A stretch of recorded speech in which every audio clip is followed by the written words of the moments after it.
April 22 Jammu Kashmir பஹல்காம்ல 26 சுற்றுலா பயணிகள் தீவிரவாதிகளால சுட்டு கொல்லப்பட்டிருக்காங்க. கொன்னுட்டு தீவிரவாதிகள் தப்பிச்சும் போயிருக்காங்க. இது திடீர் தாக்குதல், பாகிஸ்தான் முஸ்லிம்ஸ் தான் பண்ணாங்க அப்படின்னு ஒன்றிய பாஜக அரசு ஒவ்வொரு நடவடிக்கையும் எடுத்துட்டு இருக்காங்க.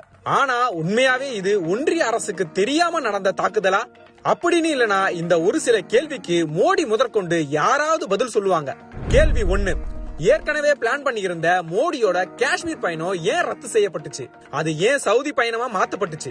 கேள்வி 2, அமெரிக்க துணை ஜனாதிபதி இந்தியா வந்திருந்த நேரம் அவர்கிட்ட பேச வேண்டிய வரி சம்பந்தப்பட்ட விஷயங்கள் 1000 இருக்கும்போது ஏன் அவசரமா சவுதி ஓடினாரு மோடி? கேள்வி 3, பஹல்காம் தாக்குதலுக்கு ஒரு மாசம் முன்னாடி அமித்ஷா தலைமையில நடந்த காஷ்மீர் பாதுகாப்பு தொடர்பான கூட்டத்துல அந்த மாநிலத்தோட முதல்வர் உமர் அப்துல்லா மட்டும் ஏன் தவிர்க்கப்பட்டாரு? காஷ்மீரோட சட்ட ஒழுங்கு ஒன்றிய அரசு கிட்ட இருந்தாலும் அங்க பேசுற விஷயத்த அந்த மாநில முதல்வர் தெரிஞ்சுக்கிறது என்ன தப்பு? கேள்வி 4, பஹல்காம் டூர் போயிட்டு வந்த எல்லோரும் சொல்ற ஒரே விஷயம் அந்த இடத்துல பாதுகாப்பு அதிகமா இருக்கும், எப்பயும் ராணுவ வீரர்கள் சுத்திக்கிட்டே இருப்பாங்க அப்படின்றதுதான். ஆனா அன்னைக்கு மட்டும் ஏன் அந்த இடத்துல ராணுவ வீரர்களே இல்ல? கேள்வி 5, தாக்குதல்ல அடிப்பட்டவங்களையும் அங்க இருந்த காஷ்மீரிகள் தான் சுமந்து வந்து கீழே இறக்கினாங்க. கடற்படை துணை மார்ஷல் ஒருத்தர் குண்டடிப்பட்டு 1.5 மணி நேரம் உயிரோட இருந்திருக்காரு. ஆனா அவருக்கு எந்த ராணுவ உதவியுமே வரல. தாக்குதல் நடந்தது தெரிஞ்சும் எந்த மருத்துவ உதவியுமே ஸ்பாட்டுக்கு வராதது ஏன்?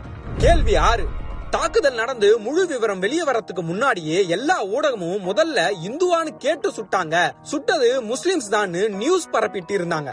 ஆனா அப்படிலாம் எதுவுமே நடக்கல, எங்கிருந்தோ சரமாரியா சுட்டாங்கன்னு உண்மை வெளியே வந்ததும் அதை மட்டும் ஏன் எல்லா மீடியாவும் மறைக்கிறாங்க? அப்போ காந்திய சுட்டு கொலை பண்ணும் போது சுட்டவன் முஸ்லீம்னு சொல்லி கலவரம் பண்ணலான்னு காந்திய சுட்ட சாவாக்கர் சீடன் கோட்ஸே கையில இஸ்மாயில்னு பச்சை குத்தி விட்டாங்களே, அதோட தொடர்ச்சியா இது?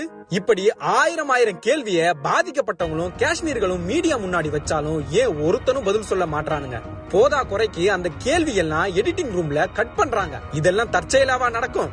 எல்லாத்துக்கும் மேல இந்த தாக்குதலுக்கு பொறுப்பேற்க வேண்டிய மோடி சவுதியில இருந்து வந்த உடனே தாக்குதல் பத்தின அனைத்து கட்சி கூட்டம் டெல்லியில கூட்டி இருக்கும் போது அந்த அனைத்து கட்சி கூட்டத்திலையும் கலந்துக்காம பாதிக்கப்பட்ட மக்களையும் நேர்ல போய் பார்க்காம பீகார்ல தேர்தல் பிரச்சாரத்துக்கு போயிருக்காரு. இப்படி ஒரு பிரதமரை வச்சுக்கிட்டு யாருகிட்டதான் மக்களுக்கான நீதியை நாம எதிர்பார்க்க முடியும்?